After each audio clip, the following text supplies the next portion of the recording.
How to turn off Show Me in Quick Add on Snapchat app. Hello guys, so in today's video I'm going to show you how to turn off Show Me in Quick Add on Snapchat easily. So all what you have to do is go to Snapchat.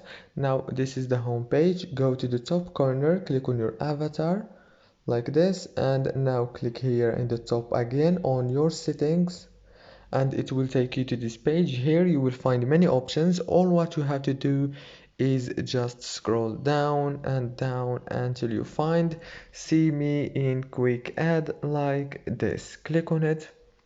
Now as you can see from here, all what you have to do is click and it's turned off successfully. I hope this video was helpful. Don't forget to like and subscribe, and thank you so much for watching this video until the end. See you later.